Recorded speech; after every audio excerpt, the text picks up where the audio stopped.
Welcome to my YouTube channel account sir man. So बच्चों, आज की इस वीडियो में हम क्षेत्रमिति के ही एक और टॉपिक शंकु को सीखेंगे, जिसे इंग्लिश में कोन भी कहा जाता है। लेकिन उससे पहले हमें यह पता होना चाहिए कि शंकु किसे कहा जाता है। तो देखिए, शंकु एक ऐसी त्रिविमीय आकृति होती है जिसकी दो सतह होती है। कौन कौन सी सतह होती है? दो सतह। एक ये वाली सतह हो गई और एक ये वाली सतह हो गई। ठीक है, दो सतह होती है किसी भी शंकु की। ठीक है, एक कोर होती है। कौन सी कोर होती है? ये वाली जो पूरी गोलाकार ये आपके सामने कोर दिखाई पड़ रही है, ये एक कोर होती है। ठीक है। अच्छा, शंकु के शीर्ष कितने होते हैं? शंकु के एक शीर्ष होता है। तो देखिए, ये कोना आपको दिखाई दे रहा है, ये क्या है? शंकु का एक शीर्ष है। तो शंकु एक ऐसी त्रिविमीय आकृति होती है जिसकी दो सतह, एक कोर और एक शीर्ष होता है। तो चलिए अब हम एक प्रश्न की मदद से और अच्छे से समझ लेते हैं कि शंकु किसे कहा जाता है। तो देखिए, जैसा कि आपको एक प्रश्न दिखाई दे रहा होगा, उस शंकु का आयतन, वक्र पृष्ठीय क्षेत्रफल व संपूर्ण पृष्ठीय क्षेत्रफल ज्ञात करें जिसकी त्रिज्या 5 सेंटीमीटर व ऊंचाई 12 सेंटीमीटर हो। मतलब वो क्या कह रहा है क्वेश्चन कि देखिए, त्रिज्या कितनी होनी चाहिए? 5 सेंटीमीटर होनी चाहिए। तो देखिए, त्रिज्या कहां से लेके कहां तक होगी? इस बिंदु से लेके यहां तक जो भी होगी वो क्या होगी? त्रिज्या होगी। इसको किससे प्रदर्शित किया जाता है? आर से। तो देखिए, आर कितनी दे रखी है हमें? 5 सेंटीमीटर। ठीक है, आर है हमारी 5 सेंटीमीटर और इसकी ऊंचाई भी हमें दे रखी है। ऊंचाई कितनी दे रखी है? तो देखिए, शंकु की ये ऊंचाई होती है, यहां से लेके यहां तक ये क्या है? शंकु की ऊंचाई है। और शंकु की ऊंचाई हमको दे रखी है 12 सेंटीमीटर। ठीक है, इसको हम एच से डिनोट करते हैं। ये हो गई 12 सेंटीमीटर की ऊंचाई। ठीक, ये भी हमें पता चल गया। अच्छा, शंकु में एक और चीज होती है जिसको हम बोलते हैं तिर्यक ऊंचाई। ये यहां से लेके यहां तक जो भी ये ऊंचाई है, इसको हम क्या बोलते हैं? तिर्यक ऊंचाई। इसको हम एल से प्रदर्शित करते हैं। लेकिन अभी हमारे पास एल नहीं है, तो सबसे पहले हमें इस प्रश्न में एल निकालना पड़ेगा। ठीक है, इसका एल कैसे निकलेगा वो भी अब हम समझ लेते हैं। तो देखिए, एल का फॉर्मूला क्या होता है? तिर्यक ऊंचाई निकालने का भी अपना एक फॉर्मूला है। उसका फॉर्मूला क्या होता है? तो देखिए, एल बराबर होता है रूट में एच का स्क्वायर प्लस आर का स्क्वायर। ठीक है, एच मतलब ऊंचाई का वर्ग प्लस रेडियस त्रिज्या का वर्ग। ठीक है, रूट बना लेते हैं। एच हमारे पास कितना है? 12। ठीक है, 12 का वर्ग कर लेते हैं, प्लस आर कितनी है हमारे पास? 5 सेंटीमीटर। ठीक है, 5 का वर्ग कर लेते हैं। ठीक है, रूट लगा लेते हैं। 12 का अगर हम वर्ग करते हैं तो 12 का वर्ग होता है 144 सेंटीमीटर। ठीक है, अगर हम 5 का वर्ग करते हैं तो ये हो जाता है 25 सेंटीमीटर। ठीक है, इन संख्या को प्लस कर लेते हैं। तो देखिए, 144 और अगर हम 25 को प्लस करते हैं तो हमारा आता है 169। और 169 का अगर हम रूट करते हैं तो क्या हो जाता है आपका? 13 सेंटीमीटर। ठीक है, इसका मतलब ये हुआ इस प्रश्न की एल मतलब तिर्यक ऊंचाई कितनी आई?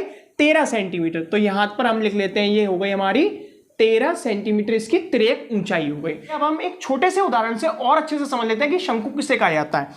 तो देखिए, मेरे हाथ में एक टोपी है। ठीक है, ये कैसी कैप है? कॉनिकल कैप है, शंकुनुमा कैप है। ठीक है, बर्थडे कैप है। ये आपको समझाने के लिए ये मैंने मार्केट से परचेस की है। ठीक है, तो देखिए, इसकी ये क्या हो गई? इसकी ये तिर्यक ऊंचाई हो गई। ठीक है, यहां से यहां तक जो बीच से ऊंचाई चलेगी वो कैसी ऊंचाई होगी? एच। ठीक है, ये हो गई ऊंचाई। और पीछे से हमारी कैप कैसी है? वृत्ताकार है। ठीक है, कैसी है? एक सर्कल फॉर्म में है। तो इसकी अपनी क्या होगी? एक डायमीटर भी होगा, इसकी अपनी एक रेडियस भी होगी।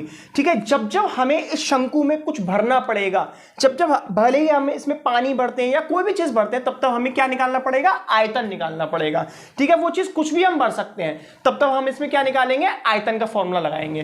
तो देखिए, शंकु का आयतन होता है, शंकु का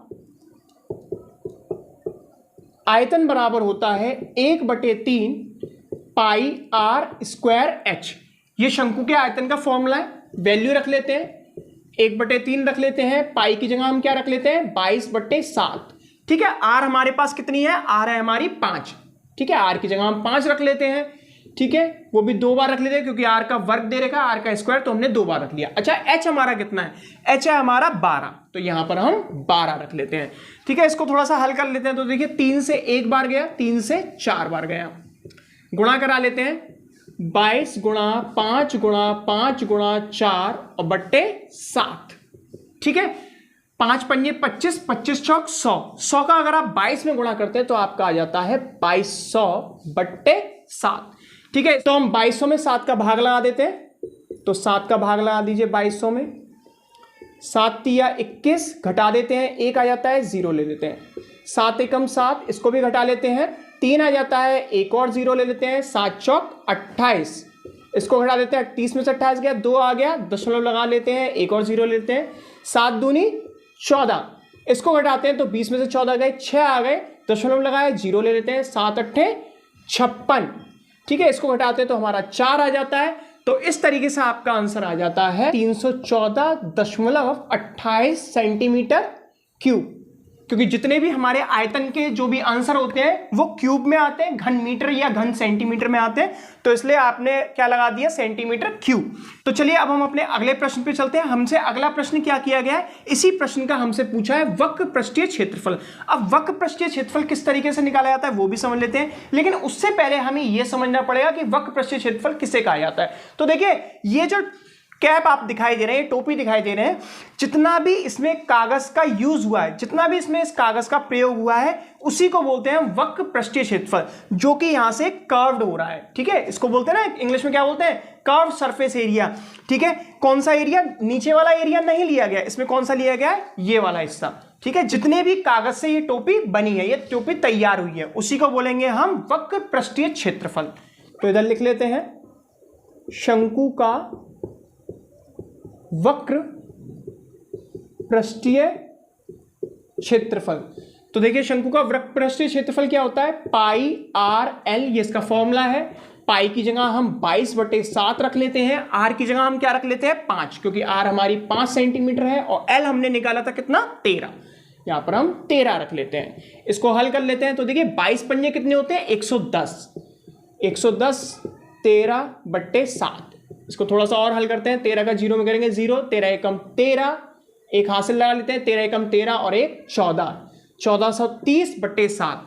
1430 में 7 से भाग दे देते हैं, तो 1430 में भाग लगा दीजिए, 7 दूनी 14, 14 में से 14 गया 0, 3 उतार लेते हैं। अब ये 7 से कैसा है, छोटा है, ठीक है, तो क्या करेंगे, 0 यहां पर लेते हैं, एक और 0 उतार लेते हैं, 7 चौक 28, ठीक है, इसको घटा देते हैं तो 2 आ जाता है, दशमलव लगाते हैं, 0 बढ़ा लेते हैं, 7 दूनी 14, ठीक है, घटाते हैं तो ये आ जाता है यहां पर हमारा कितना, 6, दशमलव है, एक और 0 डाल लेते हैं तो 7 अट्ठे 56, यहां पर 4 आ जाता है। दशमलव के 2 अंकों तक हमें प्रश्न का आंसर निकालना चाहिए, तो यहां पर हमारा आंसर आ जाता है 204.28 सेंटीमीटर स्क्वायर। इसका मतलब ये हुआ जो हमारा शंकु का वक्र पृष्ठीय क्षेत्रफल, जितना उसमें कागज लगा, वो कितना कागज लगा, 204.28 सेंटीमीटर स्क्वायर, क्योंकि ये हमने एक क्षेत्रफल निकाला था और सारे क्षेत्रफल का जो आंसर है वो वर्ग मीटर या वर्ग सेंटीमीटर में आता है, तो इसलिए इसका आंसर पे हमने क्या लगा दिया, सेंटीमीटर स्क्वायर लगा दिया है। तो चलिए अब हम अपना अगला प्रश्न कर लेते हैं। हमारा अगला प्रश्न क्या है, वह संपूर्ण पृष्ठीय क्षेत्रफल निकालना है। इसी प्रश्न का हमें संपूर्ण पृष्ठीय क्षेत्रफल भी निकालना है, तो वो कैसे निकालेंगे वो भी समझ लेते हैं। तो देखिए शंकु का संपूर्ण पृष्ठीय क्षेत्रफल क्या होता है, इसका फॉर्मूला होता है पाई आर और ब्रैकेट में एल प्लस आर। अब ये फॉर्मूला बनता कैसे है, किस तरीके से फॉर्मूला बनता है, जस्ट अभी अभी हमने किया था वक्र पृष्ठ का क्षेत्रफल किया था, तो देखिए वक्र पृष्ठ क्षेत्रफल में अभी हमने फॉर्मूला क्या लगाया था, पाई आर एल, ठीक है, ये फॉर्मूला हो गया। और संपूर्ण पृष्ठ में क्या बोला उसने, संपूर्ण पृष्ठीय क्षेत्रफल, तो देखिए पाई आर एल, एक तो ये वाला क्षेत्रफल हो गया, एक इसके नीचे भी अगर हम वृत्त का क्षेत्रफल निकालें तो वृत्त का क्षेत्रफल क्या होता है, प्लस पाई आर स्क्वायर, ठीक है, पाई आर स्क्वायर होता है वृत्त का क्षेत्रफल, क्योंकि संपूर्ण पृष्ठीय क्षेत्रफल में हमें क्या क्या लेना पड़ता है, एक तो इसका वक्र पृष्ठीय क्षेत्रफल और इसका वृत्त का क्षेत्रफल, तब जाके मिलके बनता है शंकु का संपूर्ण पृष्ठीय क्षेत्रफल। अब इसको थोड़ा सा सॉल्व कर लेते हैं, कॉमन किस तरीके से निकालते हैं तो उसको भी सीख लेते हैं। तो देखिए कॉमन निकालना सीखते हैं, पाई गुणा आर गुणा एल प्लस, इसको भी हल कर लेते हैं, पाई गुणा आर गुणा आर। अब इन दोनों में कॉमन क्या दिखाई दे रहा है आपको, तो देखिए यहां पर भी पाई है, यहां पर भी पाई है, तो देखिए पाई बाहर निकाल लेते हैं, एक आर यहां पर है, एक आर यहां पर है, तो यहां पर हम आर बाहर निकाल लेते हैं। तो देखिए अब इन दोनों में कोई चीज कॉमन है, कोई भी चीज कॉमन नहीं है, तो जो भी चीज बच जाती है उसको हम ब्रैकेट में लिख लेते हैं। तो देखिए इधर लिख लेते हैं एल प्लस और यहां से बचा हमारा आर। तो इस तरीके से बनता है शंकु का संपूर्ण पृष्ठीय क्षेत्रफल का फॉर्मूला। अब हम इसकी वैल्यू रख लेते हैं, तो वैल्यू किस तरीके से रखते हैं वो भी समझ लेते हैं। तो यहां पर हम वैल्यू रख लेते हैं, पाई की वैल्यू होती है 22/7, आर की वैल्यू हम रख लेते हैं 5, ब्रैकेट में सबसे पहले एल की वैल्यू रख लेते हैं, एल की वैल्यू हमने कितनी निकाली थी, 13, तो यहाँ पर 13 रख लेते हैं। आर की वैल्यू हमारी कितनी है 5, तो वापस से 5 रख लेते हैं। इसको थोड़ा सा हल कर लेते हैं। 22/7 मल्टीप्लाई 5, और ब्रैकेट का मतलब क्या होता है, मल्टीप्लाई ही होता है। 13 और 5 कितने होते हैं 18, तो यहाँ पर हम 18 रख लेते हैं।